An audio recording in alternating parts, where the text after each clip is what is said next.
เห็นเห็ดของตัวเองแบบนี้แล้วก็อยากว้าวใส่เพิ่นว่าแบบนี้นะเห็นมีบนอยู่บนเช่าอยู่บนนั่นบนนี้ก็มีดินอยู่เลยเพิ่นก็อยากว้าวใส่มาซาอยู่พี่อีกค่ะนะเพิ่นบ่ได้เบิ่งคลิปบ่หรือว่าแนวใดพี่น้องที่ดินตอนหญ้าที่ผู้ใหญ่เพิ่นซื้อให้เนาะอันนี้ให้ดองเพิ่นเป็นคนยืนยันเนาะพี่น้องเนาะว่าบ่พามีน่ะขายบ่หรือว่าแนวใดเนาะเซาแหลมวันนี้ดินเฮาก็น้ำผักน้ำแห้งเฮาพ่นถูกแล้วพี่น้องเพิ่นพ่นเอาดินน่ะคนเฮาน่ะมีทรัพย์สินไว้มีดินไว้นี่ดีที่สุดคือเว้าอีกบัดบ่มีแนวบ่มีทางไปบ่แนวนั้นแนวนี้เขาเซาแหลมอีหยังกะเว้าหลายอยู่เนาะแม่นนั่นแหละแต่เฮาก็บ่ได้เถียงเพิ่นพี่น้องเอ้ยบ่ได้เถียงเพิ่นก็ตามภาษาเพิ่นนั่นแหละเนาะพยายามเพิ่นแล้วเพิ่นเว้าแต่ก็บ่ได้เก็บไปคิดหยังหลายแต่ก็โทรมาในเฟซก็บ่ได้มีตัวตนใดพี่น้องบ่มีรูปบ่มีรอยถ้าว่าเก่งแท้ก็คือบ่แสดงตัวตนมาให้เบิ่งแน่บ่อยากให้เขาเกิดเขาเงยพี่น้องในสังคมเฮานี่แบบว่าคือบ่ดีใจที่ว่าเฮาผู้สู่ชีวิตแหละไม่มีดินมีหยังเป็นของตัวเองสิมาเว้าว่าอันได้คืบสิเอาศอกได้แบบนั้นแบบนี้2ตอน3ตอนก็ยังบ่พอมันก็บ่แม่นพี่น้องเอ้ยเฮาต้องวางแผนไว้เพิ่นว่าบ่มีบ่มีก็ยังอยากเฮ็ดบ่มีก็ยังอยากเฮ็ดเฮ็ดให้มันมีบาทเดียวมันก็บ่ได้เลยพี่น้องเอ้ยเฮ็ดพี่สังว่าแต่ละมื้อนี่เห็นแต่คลิปถ่ายอันเฮ็ดตูบตัดไม้เพิ่นว่าคันรวยแท้มันคือว่าบ่เฮ็ดให้มันแล้วโลดเพิ่นว่าเนาะเอาคันว่ารวยก็ไปซื้อบ่สำเร็จพุ่นแหละพี่น้องเอ้ยสิมางมเฮ็ดให้หยังเนาะแม่นหั่นแหละสร้างว้าวเจ้าก็ได้อยากทุกข์อยากเมื่อยแล้วเนาะพี่น้อง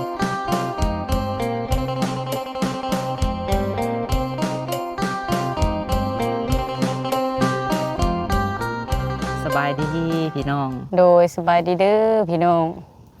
มาดินใหม่กับดองแรมพี่น้องเอ้ยโดยมานำกันกับหลายมื้อแล้วพี่น้องเอ้ยตั้งแต่ขัวหญ้าพุ่นแหละแม่นจักมื้อแล้วเฮามา 3-4 มื้อแล้วเนาะ3-4-5 มื้อแล้วแหละเมื่อคืนนี้น้องสาวก็ขี้เข็บครบพี่น้องเอ้ยจังสิมาได้หรือบ่น้องละตีก็ได้ มาได้อยู่บ่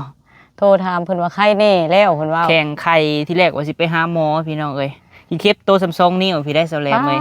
โตยอมรับได้ขี้เข็บนี่เจ็บแต่แท้ใดพี่น้องซะเล็มน้อยมันเคยครบแอวแต่กี้อันมันเป็นกกขามแต่กี้เราไปรอดก้องมันแล้วมันครบแอวตัวน้อยๆนึงให้อยู่บัดคืนอันนี้ก็ได้พี่น้องเอ้ยคิดว่าสิไปหาหมอพี่น้องเอ้ยบัดนี้ท่าคันคากบัดนี้ได้คันคากก็บ้านนางจืดบ่อีหยังนี่แหละท่านะจังว่าได้นอนเบิดคืนพี่น้องเอ้ยเสร็จแล้วก็บ่ได้นอนขี้เข็บมันเจ็บจะได้พี่น้องคือว่าอะไรเฮือน6เนาะเฮือน6พี่น้องเอ้ยอยู่นอกเพิ่นล่ะว่านอกอยู่แต่ว่าแบบความหมายหันทางนอกเฮือนมันมาน้ำป่าเนาะแม่นมาน้ำป่าหน่อไม้หั่นเด้เพิ่นไปเฮ็ดหยังฮดพักโอ้ยฮดพักแต่ก็บาปพี่น้องเอ้ยเมื่อคืนนี่ก็7 โมงปลายเกือบ8 โมงเมื่อแล้วก็งมฮดพักกับผัวเพิ่นก็ได้ราตรีก็ได้อันใกล้แต่ว่าใส่รองเท้าอันได้ยินผัวเพิ่นว่าใส่รองเท้าแล้วมันไต่แล้วเพิ่นบ่ฮู้มือพี่น้องเอ้ยคันแม่นเฮาเพิ่นบ่ใส่รองเท้าสิฮู้มือ10ไปได้อยู่ได้แม่นอันนี้เพิ่นใส่รองเท้าแล้วมันไต่บ่ฮู้มือจนมันครบเพิ่นว่าจังฮู้มือแม่นคือว่าซุมเฮาก็มาเปิดคลิปอยู่ดินใหม่พี่น้องเอ้ยเนาะมากับดองแรมคือเก่าโดยมากับมีเรื่องบ่สบายใจเนาะสาวแรมเนาะก็เห็นมาซอยกันพี่น้องเอ้ยมื้อ 2-3 มื้อนี่แหละเนาะแทบจะบ่ได้พักผ่อนเลยพี่น้องเอ้ยบ่พามีก็มาดินใหม่ค่ำมื้อใดกับพี่น้องเอ้ยแม่นน้องเคยก็มาซอยพี่น้องเอ้ยพร้อมเพียงเฮียงหน้ากันมีแต่ญาติพี่น้องได้ 2-3 คนเนาะแม่นก็บ่แม่นว่าสิ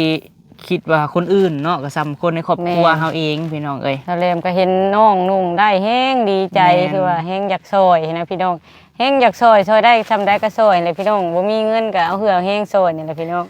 มื้อเช้านี่พากันมากับสาวแรมก็มีคนโทรมาเนาะแรมเนาะโดยโทรมาก็เว้าแบบไม่เฮาเสียหายพี่น้องเอ้ยหลายอย่างเนาะแรมโดยค่ายว่าอีหยังโทรมาว่าจังได๋ก็แรมหลายอย่างอยู่พี่น้องหลายอย่างเลยพี่น้องโทรมาเว้าใส่แบบ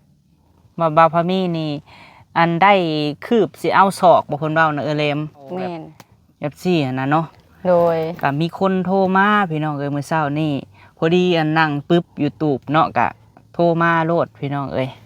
ฟังเสียงเว้าแบบคนลาวเฮาบ่เรียมหรือว่าจังได๋ก็สิคนลาวเฮานี่แหละเว้าแต่เฮาก็บ่ฮู้ว่าไผว่าอยู่ไสหันนะเฮาบ่ฮู้ซ้ำค่ายว่าบ่แบบบ่มีตัวตนบ่หรือว่าแนวใดเฮาก็บ่ฮู้พี่น้องเอ้ยแบบเห็นจุเฮาพากันมาเฮ็ดเวียกเฮ็ดงานลุยงานของตัวเองแบบนี้เลย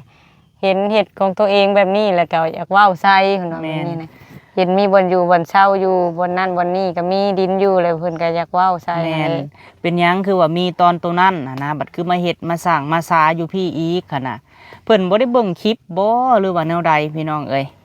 ตะกี้คือว่ามีผู้ใหญ่ซื้อให้แล้วเพิ่นเว้าหั่นเนาะตอนหนึงอยู่บ้านทรายบุญหั่น โดย ขายแล้วบ่หรือว่าแนวใดเพิ่นว่าที่ดินตอนหญ้าที่ผู้ใหญ่เพิ่นซื้อให้เนาะอันนี้ให้ดองเพิ่นเป็นคนยืนยันเนาะพี่น้องเนาะว่าบ่พามีน่ะขายบ่หรือว่าแนวใดเนาะเซาแหลมจะลองเว้าให้ FC ฟังมึงดูหะ ดินบ่พอมีตอนอยู่อันคุ้มหมู่บ้านไซบุญก็ยังอยู่คือเก่าเด้พี่น้อง โด เอ้ย ย ยังเป็นยังงามอยู่คือเก่าเพิ่นก็ปลูกกกล้วยกกอันไม้ไว้อยู่พี่น้องมากล้วยก็จนเป็นหมากเลยเนาะ โดย 2-3กกก็จนใหญ่เบิดเลยจนออกลูกออกหน่อเบิดแล้วพี่น้องเอ้ย ก็เที่ยวไปเที่ยวมาพี่น้องเอ้ยแถวนั้นก็ได้ถ้าบ่มีหยังเฮาก็บ่ได้เข้าไปเพราะว่าตอนนั้นน่ะแม่เพิ่นก็ไล่ทานซอยบาพามีเนาะทั้งแม่เพิ่นอยู่จีนเพิ่นก็ซื้อที่ให้บาพามีพี่น้องเอ้ยเพิ่นก็ถามข่าวอยู่บ่ได้ขายพี่น้องเอ้ยขายแนวใดดินผู้ใหญ่ซื้อให้อนาคตข้างหน้าเนาะสมมุติ แม่นนะ น้องหันเด้ซะพี่น้องคันสิเว้าเนาะ แม่ อันนี้ของเฮาบ่ต่อไปเขาคิดบ่ทันมีอีหยังก็เขาอยู่พี่น้องเอ้ย แม่นนะ ว่าบ่ได้ได้เนาะอนาคต แม่น พี่น้อง เดี๋ย เอ้ วย นี้ก็หักษาไว้ปลูกนั่นปลูกนี่ แม่น ไว้ให้แหละพี่น้อง มีน้ำมีตูบแล้วก็มีอันกุ๊กกล้วยกุ๊กอ้อยพี่น้องไอ้ปลูก แม่นนะ หัวข้าวหัวสิงไข่ไว้ เฮ็ดสวนเฮ็ดหยังไว้ให้แหละพี่น้อง โดย ปลูกนั่นปลูกนี่มันก็สบายไปเยี่ยมไปคอยเอาให้แหละพี่น้องมันก็บ่ได้ไกลกันกับตัวนี้พี่น้อง ใกล้กันกับของเอื้อหล่าแม่เอื้อหล่าอะไรพี่น้อง แม่ เอ้ยคนละภาคครัวกับเพื่อนชาวแหลมมาแหละเนาะ สมมุติเว้าพื้นบ่ได้คือเจ้าเฒ่าไปเฮ็ดหยังบ่ได้ก็พอได้ตืดเข้าไปเฮ็ดปลูกผักปลูกหยังก็ได้หลายเติบพี่น้องอยู่หั่นก็ปลูกผักปลูกหยังขายเฮาเว้าบ่ได้อนาคตเฮาส่องบ่เห็นพี่น้อง แม่นว่าบ่ แต่ ได้ ว่าเว้าเรื่องขายนี่เพิ่นบ่ได้ขายพี่น้องก็แพงไว้ให้เลยแฮงห่วง แม่ แฮงแพงรักษาไว้ให้เลยพี่น้องรักษาสุดชีวิตพี่น้องเอ้ยคันว่าเป็นสิ่งเป็นของ แม่น อันมีมูลค่าแนวนี้แฮงก็เต็กแฮง บ่ บ่ แม่ ก น ล้า สิ ขาย หา บ่กล้ ง่ายเนาะ ต้อง 4-5 หมื่นพี่น้องเอ้ยเพิ่นก็มีน้ำจิตน้ำใจแม่เพิ่นอยู่จีนพี่น้องเอ้ยซื้อบ่าวพามีเพิ่นก็ทำข่าวบ่าวพามีอยู่พี่น้องเอ้ยแม่เพิ่นก็ได้บ่ได้ลืมบุญลืมคุณเพิ่นดอกก็ยังฮักแพงแม่เพิ่นคือเก่า โดย แต่ก็ถ้าว่าผู้เพิ่นโทรมาเนาะพี่น้องข่อยส่วนหลายสิพ่อแต่แบบนี้เซาแหลม คือ เอ้ย ช่วงเฮาไปอยู่เฮือนยายจ้อยก็ยัง เออ มีคนโทรมาได้ไปเฮ็ดเฮือน ยามใด ซอย ยาม จ้อ นั้น ก็ พี่น้อง ก็โทรสายตรงมานั่งอยู่ในห่มม่วงก็มีอันนั้นตอนนั้นก็โทรมาเว้าใส่คือกันตะกี้ก็ได้ โดย ตะกี้ก็ มัน คือกัน บ่เห็นสิมานแนวอื่นมันแต่คนเว้าใส่พี่น้องเอ้ย แม่น ทั้งที่เฮาก็เฮ็ดดินเฮาก็สร้างซาดินเฮาเนาะบัดนี้ดินเฮาก็น้ำผักน้ำแห้งเฮาผ่อน แม่ เงิน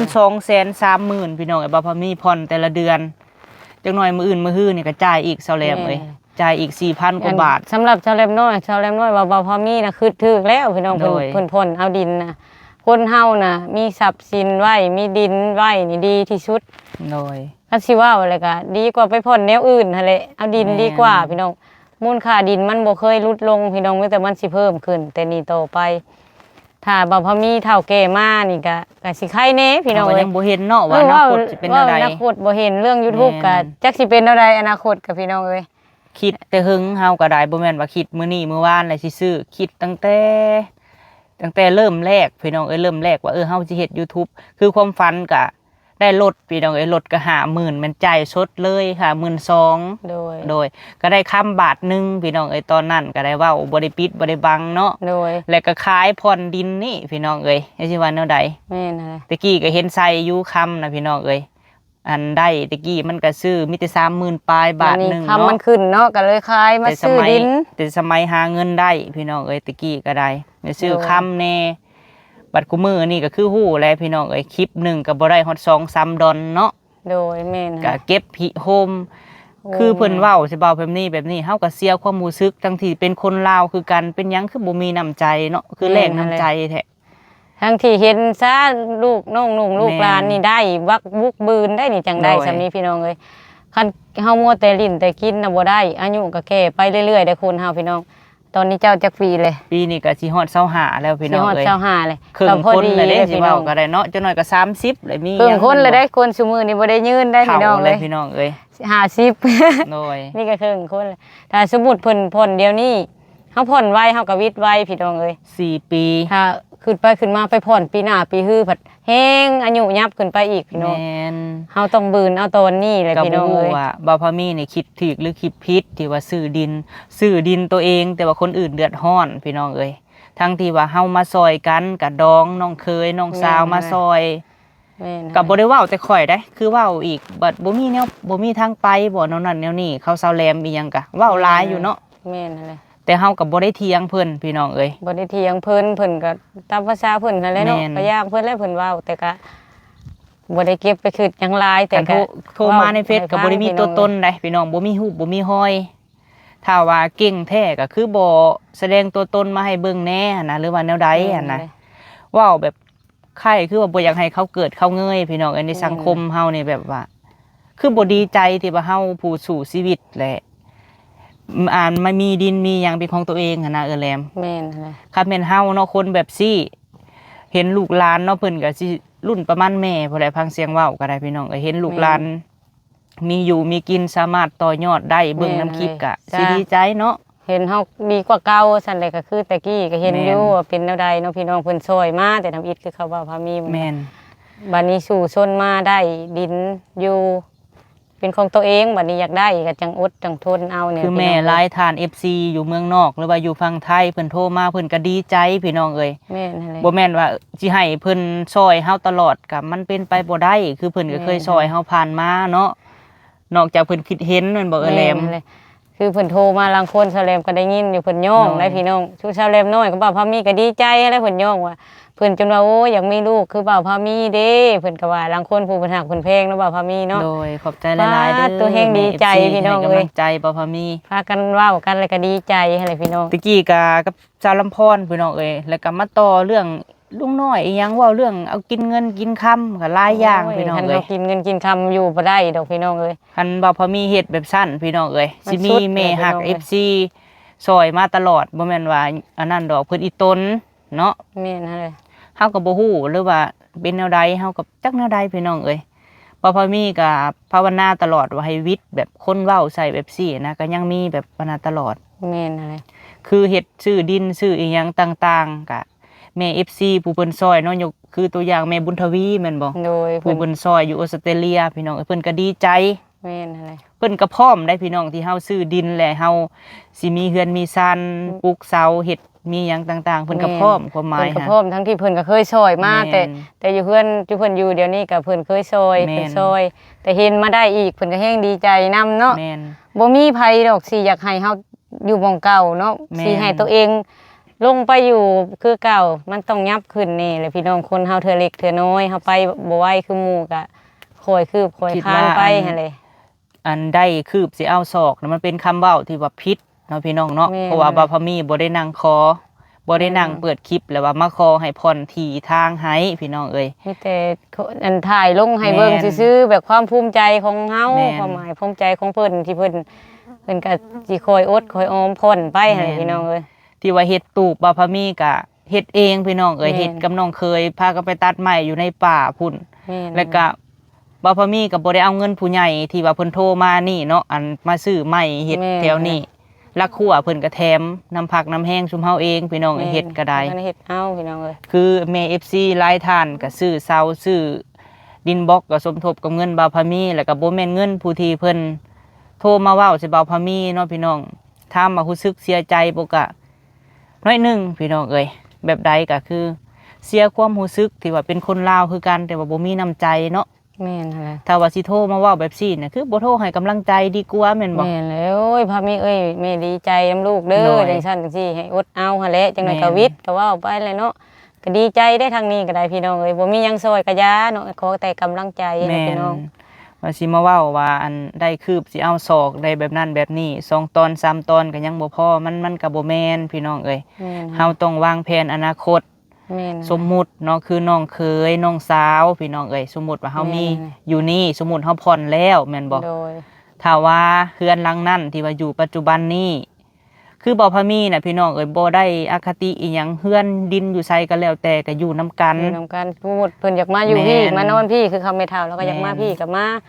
มัก ถ้าว่า อยู่ เฮ็ด ใส่ก็อยู่ ตอนนี้สมมุติก็ยังเฮ็ดห้องนอนไว้ถ้าว่าน้องเข้ามาเขาก็นอนพี่น้องเอ้ย แม่นเลย ถ้าเขาบ่นอนอยู่พี่ก็นอนอยู่เฮือนที่แม่บุญทวีเพิ่นเฮ็ดให้ ความหมายเฮือนกับบ่แม่นสิเฮ็ดแล้วง่ายๆพี่น้อง แม่น ลังเถือกความหมายนั่นคือเฮือนอยู่พุ่นกับบ่แม่นสิปะดินอยู่พุ่นกับบ่แม่น บ่ได้ สิ ปะ ปะ แล้ว ความหมายนั่นอยู่จนรุ่นลูกรุ่นหลาน น้อย ผู้แลพี่น้องเอ้ยความหมายมันเป็นเฮือนเป็นชาติแล้วเบิดแล้ว เพิ่นปกเฮือนเข้า แต่ว่ามันก็มีบ่อนอื่นนํคือ แม่น หลายคนก็มีหลายบ่อนพอได้ไปไปดินตอนนี้ ไปสวนไปจังซั่นจังซี่ก็มีบ่อนเฮ็ดอยู่เฮ็ดกินนั่นแหละพี่ เป็น น้อง เงินของผู้ใหญ่เนาะก็คิดว่าตัวนั้นน่ะเป็นเงินผู้ใหญ่เฮาก็บ่สามารถขาย และเฮาก็บ่สามารถเพราะมีเห็นหลายเคสเนาะพี่น้องที่ไปจำนำที่ดงที่ดินก็แต่บ่อยากเว้าเนาะแต่ก็เรื่องของเพิ่นแต่เฮาก็เฮ็ดหน้าที่เฮาไป แต่บ่พอมีสัญญาเลยพี่น้องเอ้ย มีแต่รักษาเนาะ ตอนนี้สมมุติเฮายังมีชีวิตหรือว่าเฮาบ่มีชีวิตอยู่ก็แล้วแต่พี่น้องบ่พอมีสิบ่คิดที่จะค้ำขายในอยู่เครื่องของเฮือนสิ่งของถึงว่าสิบ่มีซำใดก็สิบ่เฮ็ดพี่น้องเอ้ย แม่ เนาะ เลย บ่พอมีขอสัญญากับ FC ที่ว่าติดตามบ่พอมีแสนกว่าท่านตอนนี้พี่น้องเอ้ย โดย บ่พอมีสิบ่เฮ็ดแนวนั้นสาวแหลมเอ้ย แม่น สิ่งของที่แม่เพิ่นซื้อให้ทุกสิ่งทุกอย่างเครื่องเฮือนบ่พอมีแม่นยังเบิดพี่น้องเอ้ย แม่นเลย นอกจากว่าแนวกินเนาะเฮาก็กินพี่น้องเอ้ย แม่นเลย โดย ก็เบิดนั่นแหละตัวนั้นเนาะกิน แม่นแต่ว่าคือเฮือนซ่านนี่หันตะกี้น่ะคือพี่น้องเห็นเป็นเฮือนไม้พี่น้องเอ้ยบัดนี้หันพี่ละไม้เนาะเพิ่นมาต่อจากแม่บุญทวีช่วงหนึงแม่บุญทวีเพิ่นก็ซอยแล้วก็เพิ่นก็ไปซอยผู้ไม้เนาะ โดย เป็นเฮือนไม้บัดนี้พี่ละไม้อยู่ฝั่งไทยเพิ่นเห็นพี่น้องเอ้ยต่อเสาปูนให้ตัดเสาไม้ออก โดย แอมฟ้าไม้เสื้อล่าเฮ็ดกำแพงให้พี่น้องเอ้ย โดย ก็ดีใจที่ว่าเอื้อยเพิ่นซอยหั่นนะ โดย แต่เพิ่นก็ซอยแล้วก็คือแล้วได้พี่น้องเพราะว่าเพิ่นใจบุญเด้ แม่ บ่แม่นสิมาอคติกับผู้คือผู้นี้หั่นนะ โดย แม่นอยู่ว่าเจ้าติดตามข่อยตลอดเจ้าบ่ฮู้บ่ว่าข่อยเฮ็ดหยังแน่แต่ละมื้อคือข่อยมาดินข่อยเองเนาะข่อยก็เฮ็ดสร้างของข่อยหั่นนะความหมาย แนั่นเลย ก็เฮ็ดตัวเองแน่ก็ไปถ่ายหมู่นำสิว่าแนวใด แม่น คือดินตัวนั้นก็ปะไว้หันอนาคตได้สะน้องเขาเนาะมีเงินมีหยังเขาอยากเฮ็ดเฮือนเฮ็ดหยังก็แล้วแต่พี่น้องเอ้ยเพราะว่าเฮาบ่ได้ขายเด้เฮาเป็นครอบครัวเดียวกัน บ่ได้ขายพี่น้องเอ้ย แม่นและเฮาก็ถือกันกับน้องกับดอง แม่น พี่น้องเอ้ยทั้งนั้นทั้ ทั้ ง ง นี้ น้องกับเพิ่นกับเพกน้องเพิ่นแท้ๆว่าพอมี โดย ก็ไม่เท่าก็มีเท่านั้นแหล้วพี่น้อง แม่น แม่นหยังก็คันน้องได้ก็ซ้ำตัวเองได้แหละ แม่น พี่น้องเอ้ยดินอ้ายอยู่ คือ พี่ กัน แต่น้อง ดินอ้ายดินน้องก็คือกัน อยู่นํกัน พี่ พี่ น้ น้ อ อง ง เอ้ยอยู่นำกัน ไปใส่ก็ไปนํกันไปถ่ายคลิปก็เห็นบ่ถ้าบ่พอมีเคสอย่างนั้นน้องลาตรีก็ต้องไปซอยพี่น้อง แม่น ถ้าบ่ไปซอยอ้ายก็จักสิเฮ็ดแนวใดเนาะก็ผู้เดียวเพิ่นก็ คือเฮือน เฮ็ดอยู่ ซ่าน เฮ็ด น่ะ กิ ก็ นก็ได้ เบิดหลายเติบได้ที่ว่าต่อเติมออกก็คือพี่คือน้องเห็นนั่นแหละพี่น้องเอ้ยบ่แม่นว่าหลายเติบเบิดเป็นแสนเนาะเป็นแสนก็บ่แม่นเดือนเดียวสิฮอดพุ่นเก็บโฮมพี่น้องเอ้ยจังสิว่าแนว บัด ใด นี้โฮมได้อีกก็มาซื้อต่ออีกคือกันว่า อันคือเฮือนเฮานั่นบ่แม่นได้เก่าเสาประมาณ17 18เสาพุ่น เอาต่อออกทางนั้น ต่อ ทาง อ นี้ อกได้ซะเฮ็ดจังได ให้มันพอได้อยู่ได้เช่า แม่น กว้างออกพี่น้องเอ้ย ก็ออกต่อออกซ้ายครัวคือแม่เฒ่ากับ ค่ะ ลูกหลานเอาเงินให้ก็ยังต่อออก แม่น บัดนี้หันก็สิบ่ได้เฮ็ดต่อพี่น้องเอ้ยเพราะว่าเฮามาเก็บโฮมมาเฮ็ดบ่อนใหม่พี่เนาะอันนั้นมันก็พออยู่แล้ว แต่บ่ได้หมายความว่ามันบ่คักได้คักพี่น้องเอ้ยงาม ก็อยู่หั่นแหละเขาน้องละตีก็ แม่น คิดว่าคันได้ลูกได้เต้าก็จะลูกใหญ่ จนได้ลูกได้หลาน พุ่นเลยเออ คือ ได้ เพิ่ อน ยู่ ว่า หั่นคือเก่าหั่นเลยพี่น้องเอ้ย เส้นลูกเส้นหลาน แม่น ได้อยู่ นั่นแหละ พี่น้องเอ้ย ได้อยู่ได้เช่าไปตลอดอยู่พี่น้องเอ้ยอยู่หั่นก็ได้ แต่บ่าวพามีเพิ่นว่าแบบซี่บ่าวพามีก็บ่ได้คิดหยังหลายดอกพี่น้องเอ้ยคิดน้อยหนึงแต่บ่คิดเกินหั่นนะ บ่ถึงขั้นว่าสิมาอัน มา คือจนว่าบ่ได้เฮ็ดเวียกเฮ็ดงานเนาะ เพราะว่าเงินเฮาเองหั่นนะผ่อนก็ได้พี่น้องเอ้ย หานี่แหละเนาะ แล้วบ่าวพามีก็บ่ได้นั่งขอเนาะบ่ได้ขอจากเพิ่นได้พี่น้องเอ้ยผู้ที่มันโทรมาแต่อันอายุประมาณ4ปีปลายแหละฟังเสียงเว้าก็สิลูกเอ้ยแม่น่ะดีใจเนาะ แม่น เห็นพวกลูกซอยกันเฮ็ดเวียกเฮ็ดงานซอยกัน แม่นหั่นเลย คือ FC เฮาเพิ่นติดตามแม่ๆเฮาอยู่ฝั่งไทยหรือว่าอยู่เมืองนอกก็ดีใจเห็นบ่เพิ่นโทรมาก็ แม่นหั่นเลย ให้กำลังใจเท่าคำเก่งนางลาตรีนางแหลมเนาะ โดย เท่าพามีเพิ่นว่าให้กำลังใจบ่แม่นโทรมาแหละสิมาเว้าว่า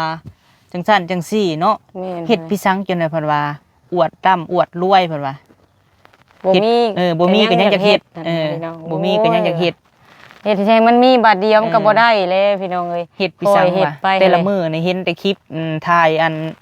เฮ็ดตูบตัดไม้เพิ่นว่า คันรวยแท้มันคือว่าบ่เฮ็ดให้มันแล้วโลดเพิ่นว่าเนาะเอาคันว่ารวยก็ไปซื้อบ่อนสำเร็จพู้นแหละพี่น้องเอ้ยสิมางมเฮ็ดให้หยังเนาะ แม่นหั่นแหละ สร้างเว้า บ่มี เจ้า ใคร ก็ อยาก ได้ ทุกข์อยากเมื่อยดอกเนาะพี่น้อง แม่น อันนี้ครอบบ่มีหั่นแหละพี่น้องจังคอยเฮ็ดคอยสร้างไปแนวนี้พี่น้อง แม่น เอ้ย ทุกปีมาจะพ่อแบบนี้พี่น้องเอ้ยแบบที่จริงก็เนาะบ่อยากเว้ามันก็เกินพี่น้องเอ้ยบ่พอมีก็เว้าให้เพิ่นเห็นซะดอกเนาะคันสิเพิ่นเบิ่งบ่พอมีอีกก็ได้ ก็หลายเทื่อเลยเนาะไปนำกันแล้วพ่ออยู่ได้อพี่น้องเอ้ย ตะกี้ก็ว่าต้มเงินต้มค่ำพี่น้องเอ้ยคันว่าต้มคันว่ามีต้มแนวได้ผู้ใหญ่สิฝากมาให้ไปเป็นสะพานบุญเนาะคันสิเว้าก็ได้ แม่นเลยเว้าจังกับแม่นอยู่เพิ่นให้ก็จังได้เนาะ แม่น จังเอาพี่น้องเฮาสิไปโกงไปต้มเอาก็บ่แม่นแนวแล้วพี่น้อง คันบ่เชื่อบ่พอมีบ่เคยมีประวัติพี่น้องเอ้ยเรื่องต้มเงินต้มค่ำนี่ก็ได้ ฝาก มีแต่ถือเว้าใส่ยามใดก็ได้หรือว่าเฮาก็เฮ็ดดีบ่พอมีชื่อคำแม่แก้วพี่เพชรดีกุลเนาะแสลมคือเคยบอกกันแหละซื้อกินบ่หมดขดกินบ่นานพี่น้องเอ้ย แม่นเลย อันใดที่ว่าบ่แม่นของบ่าวพามีบ่าวพามีจะบ่เอาเนาะ แม่นเลย คือพี่น้องฮู้แหละถ้าว่าภัยผ่านบ่าวพามีเป็นสะพานบุญผ่านมาคือกัน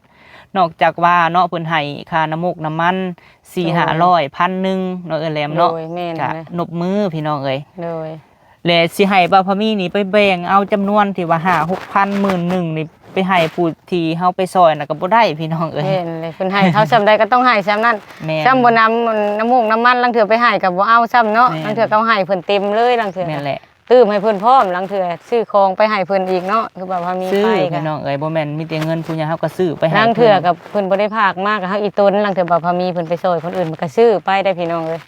ซื้อไปให้ต่างหากอี บาง ก เทื่อเฮาก็บ่ได้ออกคลิปพี่น้องเอ้ย แม่น คือเป็นตู้คำกับอีตนลาวก็ซื้อให้ลาว แม่นเลยผู้เฒ่าเนาะ น้ำในก็คิดเห็นคำว่าอีตน อันเมื่อวานนี่บ่พามีก็ซื้อนมมาให้ โดย เดี๋ยวทำกับน้ำส้มบ่ แต่ว่าคือดินนี่ เรา คือดินนี่ เมื่อย เพิ่นเว้า แต่ให้เรากิน พี่น้องเอ้ยดินที่ว่าอยู่แถวเฮือนเจ้าน่ะสิให้บ่พอมีเนี่ยไปซอยผู้อื่น มันก็บ่ได้พี่น้องเอ้ยและผู้ที่เพิ่นซื้อเพิ่นก็บ่พอใจมันบ่เป็นเจ้าของเงินหั่นเนาะ พวกเฮาก็บ่ได้ปะดินนั่นก็เฮาก็ แม่น เอาไว้อนาคตยามเฒ่ายามแก่เพราะได้ปลูกพักขายคือแบบว่า แม่น บ่ได้ได้พี่น้องอนาคตคันบ่มีอหลีอโลนี่ตายได้คนเฮานี่พี่ โย น้อง เนาะสิว่า บ่มีแนว จั่งใด เฮ็ดอหลีก็บ่ได้อย่างน้อยก็ได้ปลูกพักกินให้ ข่อย พี่น้อง เคยผ่านอุปสรรคหยังมาหลายอย่างเนาะคำว่าลำบากคำว่าทุกข์พี่น้อง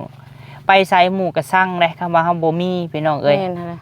ยามเฮาดีไผก็ว่าดี ลุงป้าก็ว่าหลานบ่เพิ่นเอิ้น แม่ เอิ้น น แหล แหละ ม ทุกข์เพิ่นบ่ว่าดีมีเพิ่นจังว่าพี่น้อง ตะกี้นะพี่น้อง ลุป้าจังว่าหลาน คือพี่ น้ง คือน้องเห็นไปหารับจ้างดำนาเกี่ยวข้าวเฮ็ดเบิดทุกอย่างเวียกผู้หญิงผู้ชายพี่น้องเอ้ยล้างถ้วยล้างบวงบ่พอมีเฮ็ดเบิดทุกสิ่งทุกอย่างสู่ซน แม่นเลยหลักไปห้องเพลงก็ไปบ่ ไป ตะกี้นะ ถูกจับก็3-4เทื่อพี่น้องเขาสิเว้าก็ได้ล่าสุดตอนใหญ่นี่ก็ได้ถูกจับ ก็ พี่ บ่ น้อง เคย อ้ ท้อบ่เขามีซะแล้วก็ บ่เคยท้อ สู้อหลีได้พี่ แม่ น้อง น เอ้ยบ่เคยท้อกับชีวิตพี่น้อง แม่น เอ้ย ไปรอบแรกก็ถูกจับพี่น้องรอบสองก็ถูกจับอ้าวเนาะ แม่น แต่ว่าอันตัวรอบสองเนี่ยบ่พอมีบ่ได้เว้าฮักก็เว้ามื้อนี้แหละเซาแลมเอ้ย เนาะ บ่ได้เว้าได้พี่น้องเอ้ย บ่ได้เคยเว้า แม่น ย้อนว่าย่านแม่ FC น่ะเป็นห่วงพี่ โด น้อง ย เอ้ย ยันเป็นห่วง อยู่สะเลมน้อยน่ะเพราะน้ำตาคอ ถาม พิ่ เซาน แล เลย มก็ได้พี่น้องเอ้ยรอบสองนี่ก็ถูกจับอีกบ่พอมีค่ะอยู่ตมคือเก่าบัดนี้ฮะ7-8คืนพี่น้องเอ้ยแต่แม่ FC บางทางเพิ่นก็ฮู้บางทางเพิ่นก็บ่ฮู้เนาะอันล่าสุดนี่จับอยู่อีหยังอยู่ไสเกาะดงหลวง อยู่ดง ดงหลวงพี่น้องเอ้ยแถวนี่แหละดงหลวงนี่บ้านแถวบ้านโนนโพนทันนี่ดงหลวงนี่แหละเสาแหลมเอ้ยไปล่าสุดไปซอยพี่น้องเอ้ยเงินน่ะคนน่ะหาคนเงิน 3,000 บาทพี่น้องเอ้ยสิเว้าให้ฟังแบ่งกันได้ร้องเพลงหนึงตมเพิ่นก็มาเอาพี่น้องเอ้ยก็ย่าเนาะเฮาก็มีบทเรียนพี่น้องเอ้ยก็ย่าแหละ แม่นเลยเพราะได้บทเรียนแล้วก็เฮาก็บ่ได้ท้อได้อันถอยกับ แม่น ชีวิตพี่น้องคือช่วงบ่พามีเพิ่นอันนั้นถึกตอนนั้นก็น้องละตีหั่นแหละ รอบ พี่ แร น้อก ง อยู่ เฮ็ด ไส ได้ ก็ ซะ เฮาไปตอนน่ะฮะอยู่บ้านหยังก่อน จาก ตอนนั้น บ้านไปช่างตอนนั้นก็ได้ เฮาก็ลืมแล้วเนาะ น้องละตีก็ให้เล่นน้ำอ้ายอยู่ตะลอย แม่น พี่น้องช่วงนะเพิ่นไปจนความไปพุ่น ก็ เนาะ กระสู่ซนมาเนาะจังสิว่าแนวใดพี่น้อง เยี่ เอ้ ย ย ม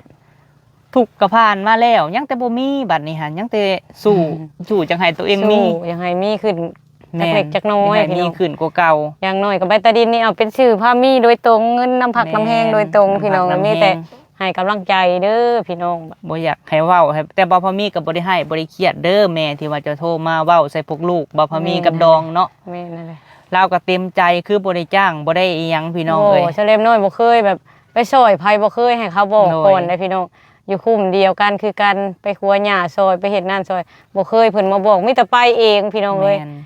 ไปซอยด้วยใจไปเฮ็ดเองเพิ่นบ่ได้ว่าไปซอยคอยในเด้อเฮ้อบ่ได้ให้เพิ่นเว้าซ้ำ แต่รา เห็นเพิ่นเฮ็ดแล้วก็ เรา ไป เว้ากับโพดเนาะ ซอย แบบ โลด มาเว้าใส่เฮาแบบจนเดี๋ยวน้ำตาซึมบ่ล่ะพี่น้องนั่งพังเว้าเฮาก็มีแต่ว่าโดยเนาะ แม่นเลย แบบเฮ็ดไปเฮ็ดหยังหั่นนะความหมายหั่นถ้าว่าเจ้าบ่มีค่ะ เจ้าคือสิเฮ็ดเฮ็ดเว้าคือว่าเพื่อเฮานี่ขอเงินนำเพิ่นนี่นะความหมายค่ะแหลม มันบ่มีก็เฮาก็บิแบ่งคอยเฮ็ดไปนี่แหละ โดย พี่น้องเอ้ยสิให้มีบัตรเดียวผัดมันบ่ได้เนาะเฮาบ่เป็นคนมีเนาะ แม่น ก็เลยว่าอดทน ขนาด เฮ็ ผู้ ไป อื่นยังบ่มาซอยเฮาเด้เว้า แม่น คิดเห็นวันนี้ซะพี่น้องเอ้ยมีแต่คนเฮาเองมาซอยเฮ็ดตูบนี่ก็ได้ แม่น นอกจากน้องแหล่กับบันทองเนาะ อืม แล้วก็แล้วพี่น้องเอ้ย เพราะเฮาบ่ได้จ้างเนาะ เฮาบ่ได้จ้างเด้ นี่มาเฮ็ดซอย ให้ กั น้อน งสาวกับน้องเคยมาเลยสิให้สาวแหลมสอนให้น้องสาวกับน้องเคยฟังพี่น้องเอ้ย เพิ่นบ่ทันฮู้นำเท่าพี่น้องพากันมาก่อนเด้เอาๆๆ มาเลยผู้ได้บ่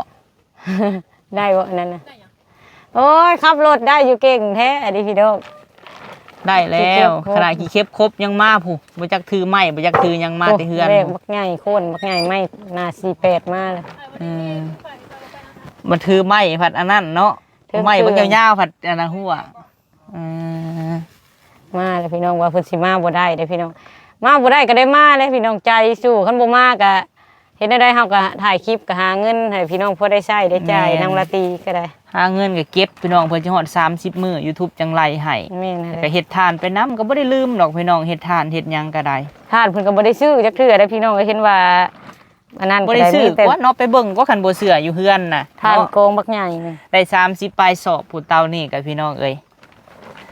บ่แม่นว่าเห็นเฮาบ่เฮ็ดทานเฮ็ดหยังแล้วสิสนุกสุขสบายก็บ่แม่นพี่น้อง ข เอ้ย นาดไปหาพื้นนี่ยังเก็บไว้ได้นี่ ยัง พี่ เก็ น้อบ งเอ้ยไว้เผาทานเพิ่น แม่น น้องละตีเพิ่นสิเอามือเผาทาน บางเทื่อเฮาก็บ่ได้ออกสื่อเนาะคือเฮาอันเฮ็ดทานที่จังเฮาเมื่อยเฮาก็บ่ได้อันถ่ายคลิปพี่น้องเอ้ยเนาะ แม่นนั่นแหละ แต่ถามว่าเฮ็ดก็เฮ็ดคือเก่าก็จากที่ว่าถามว่ามีบ่กับพ่ออยู่พ่อกินพี่น้องเอ้ย ก็ไข่ บ่ บ่ ได้อึด เก่าเนาะพี่น้อง ตะกี้นะอยากคุชีวิตเฮานะป้าเนาะคือเจ้าเห็นตะกี้เบิ่งในคลิปนั่นแหละแต่บ่ทันเป็นดองกัน ตะกี้เพิ่น ไปตัดพื้นกับน้องละตีกับมือละจักรถก็ได้มือจักรถก็ มื้อหนึง10รถนี่แถวนี้แหละ ป้าตะ ตะกี้ ตัด หัน เลย แถวเฮือนทุกเจ้าหันนะ หายากได้พี่น้องเอ้ยเด็กน้อยพี่น้องเด็กน้อย น้องละตีก็ยังน้อยผู้ใดสิไปใจว่านั้นจัดพื้นน่ะมันบ่ได้แม่นคงค่อยๆเด้อพี่น้อง แม่น เพื่อสิขาดด้นหนึ่งชาวหายใจบ่ให้เว้าพี่น้อง โดย เพื่อดึงเอาชาวเล็บน้อยเห็นเพิ่นมาดึงพื้นในดินจัดสรรตามใจนี่เดิว้า ตะ ตัว กี้ก็ เก่ง ได้มา แท้ 10รถผูกกับขับมาบน ๆดึงเอาน้องละตีนะพี่น้องเอ้ยบ่ได้ย่านอันขี่ไผ่ดำๆนั่นนะ โดย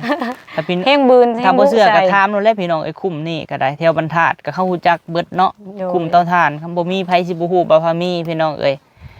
มาเก็บพื้นนี่แถวนี่ติแต่ว่าบ่ขาวบ่ดุดบ่อันนั้นก็สู้หั่นนะ นี่นะ ถ้าว่าหักแพงแท้นะพี่น้อง เห็นเขาเด็กน้อย2คนเนาะมีหน้ามีตาแบบเกิดเงยคือบ้านคือเมืองเขา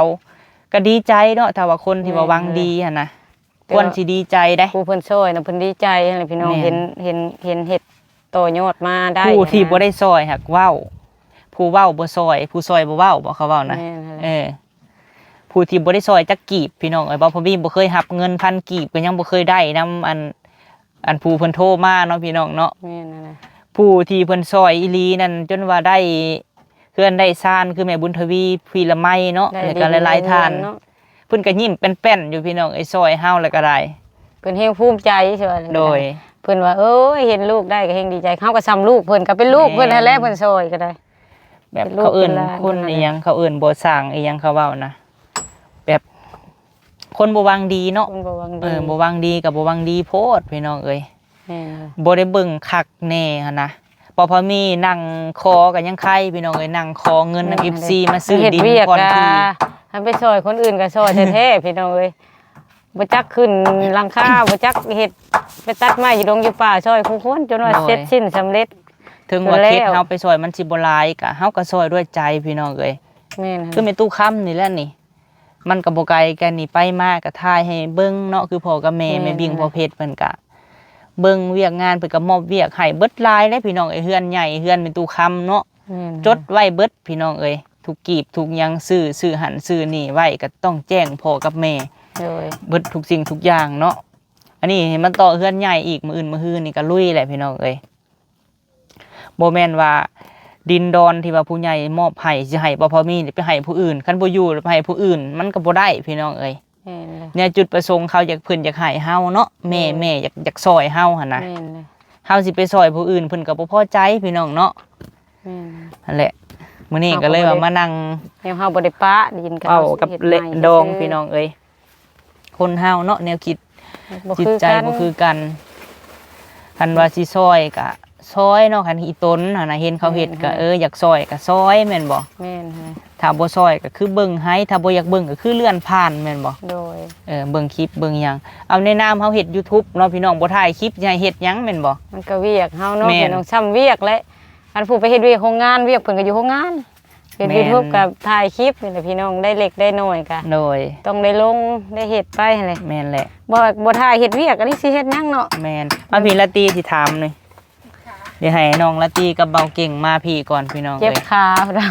ขี้เข็บตอดเบิ่งมึงดูฮะขี้เข็บตอดบ่ขี้เข็บครบเนาะบ่แม่นตอด มีเข็บ เนาะ ครบ ขี้เข็บครบ เข็บมันมีแขวเด้ ตัวบักใหญ่หนึงพี่น้องเอ้ย งูกับงูครบบ่ งูกัดบ่ ก็ครบนั่นแหละมันมีแขว อัน อันแนวมีไล่และตอด เพิ่นท่าคันคากพี่น้องเอ้ย เอาอย่างมันบ่ทานน่ะ คันคากแห้ง เพราะ มีเบิดได้อยู่เฮือนนะไม่เท่า มี นะ คันคาก คันคากก็มีพี่น้อง ให้ เอ้ย เขาไปเบิ่งใน YouTube ก็มีอยู่ได้คือว่าเขาคันค่านะก็มีหลายสูตรอะไรพี่น้องผสมกันหลายสูตรนะแบบเซา เอามาเบิดได้เฮือนพี่น้องเอ้ยมันยังโมแหกแต่กระโปะนี่คนมาเบิดเนาะ นี่ นี่อยู่ไปนี่สินะนี่ยางก้างยางก็นั่งอยู่พี่น้อง เอ้า เอ้ยใน ฮ้อย าง นอยู่ก็อยู่นั่นแหละพี่น้องสิเป็นเฮ็ดเอาอะไรซามันแล้ว เมื่อคืนนี่ก็พากันอยู่จนค่ำเฮ็ดตูบเนาะ แม่นเฮ็ดตูบให้มัน เฮ็ด แล้ว ไปที่ว่าเฮ็ดก็บ่แม่นว่าเฮ็ดให้เพิ่นซอยค่ะบ่แม่นพี่น้องเอ้ยเนาะ แม่น เฮ็ดเฮาก็ไร่ตูบเฮาบ่ได้นั่งตากแดดหั้นนะ แม่น ความหมายค่ะ อันเฮ็ดแต่ถ่ายคลิปก็บ่แล้วจักเทื่อหัน แม่น ถ่ายอยู่หั่นแหละอันนี้มันก็คืบหน้าไปเรื่อยๆ แม่น ความหมายน่ะก็แสดงว่างานเฮามันเดินให้มันคืบหน้าพี่น้องก็ แม่น ถ่ายไปเทื่อละอันให้เบิ่ง คือนางคือหยังที่ว่าเฮาซื้อกับเงินผู้ใหญ่แน่เงินเฮานํคือเพิ่นอีตนนะแนวเฮาบ่มีแม่นบ่ แม่น เฮาก็ต้องบอกว่าถ้าว่าเพิ่นถามว่าตอนนี้หันลูกยังขาดเรือยังความหมายเนาะ โดย ในนาเฮาบ่มีเฮาก็ว่าก็ยังขาดแม่นบ่เฮาเว้าถูกบ่แนวเพิ่นเสนอมาแม่นเนาะ โดยเพิ่น โด อยาก ย ซอยเพิ่น เพิ่น เต็ อ ม ยาก ใจ ซอย ซอ เพิ่น ย อีตนเฮาก็ยก เต็มใจ นกมือ ซอย พี่น้องเอ้ย คันสมมุติเพิ่นซอยเฮาก็บ่แม่นสิไปเว้าเกินราคา เนาะ คือถ้าเล็มน้อยคัน แม่น เพิ่นซอยนี่เว้ารุดซ้ำอีกลังเถื่อเกรงใจเพิ่นเว้ารุดไว้ แม่นแห บ่ ละ พอเล็กๆน้อยๆก็ตื่มเอาหน่อยหนึ ตื่ ง มใส่ ตื่ม หั่น ใส่ นะ พี่น้อง โดย เว้าเกินหลายก็บ่ได้บางคนน่ะเว้าเพื่อหลายโพดก็มี แม่น เอาผัดบ่ได้เว้าเพื่อมีแต่ว่าถ้ามันบ่พอก็ตื่มใส่เล็กน้อยเอาคือบางพามีก็ตื่มใส่เอาลังอัน เพิ่นซอยแล้วเฮาก็เฮ็ดอันใดที่เฮาเฮ็ดได้ก็เฮาเฮ็ดพี่น้องเอ้ยคือกับย่อเฮือนย่อซ่านนี่เฮาเพิ่นบ่เป็นเนาะเฮาก็ แม่นมันอันใหญ่โพด ไป เนาะ จ้าง งานใหญ่ เนาะ คัน งาน ตู ส บ ร้าง นี่เฮ็ เพิ่ ด น เองพี่น้องเอ้ยก็สิประมาณนี้แหละเนาะพี่น้องเนาะบ่าวพามีกับชาวแรมก็ถ้าเว้าผิดพลาดพี่น้องเอ้ยก็ต้องขอโทษขออภัยหลายๆเด้อเนาะพี่น้อง ก็บ่ได้เครียดบ่ได้สร้าง บ่ได้เครียด พี่น้อง ดอกเนาะ เอ้ย ก็ดีใจเนาะที่ว่าเพิ่นโทรมากับเพิ่นเว้าใส่กับบ่เป็นหยังพี่น้องเอ้ยขอบคุญขอบคุณหลายๆแต่ว่าเว้าแบบซี่มันก็บ่อันน่ะปานใดเนาะ มีแต่อยากให้เพิ่นให้กำลังใจอะไรพี่น้อง โดย บ่ให้เพิ่นเว้าแนวนั้น เปลี่ยนจากคำเว้าเก่าแล้วมาเว้าแบบคำใหม่คำที่ว่า โดย ให้กำลังใจบ่พอมีคิดว่าสิเป็นคำเว้าที่ว่าจบงามเนาะพี่น้อง โดย เนาะเลยก็คำเว้าที่ว่าสุภาพเนาะมันก็บ่ โดย กระทบกระเทือนจิตใจผู้ที่เพิ่นกำลังสร้างพี่น้องเอ้ย แม่น ผู้กำลังเพิ่นดำเนินการอนาคตเนาะ แม่น กำลังเริ่มหันนะพี่น้องเนาะบ่อยากให้เว้าแบบบั่นทอนจิตใจเขา แม่น เนาะก็ประมาณนี้แหละพี่น้องเอ้ยบ่พอมีขอบบุญขอบคุณทุกท่านเนาะที่ว่าฟังคลิปนี้แต่ต้นจนจบพี่น้องเอ้ยที่ว่าก็มาออกมาเว้าเนาะพี่น้องเนาะ แม่นั่น ถ้าว่าเพิ่นเบิ่งก็ให้เพิ่นพิจารณาใหม่เนาะโดยไปซะเฮาก็สิขอตัวเฮ็ดเวียกก่อนเด้อพี่น้อง โด เด้อย พากันไปเฮ็ดเวียกเฮ็ดงานกันเด้อพี่น้อง สบายดี สบายดี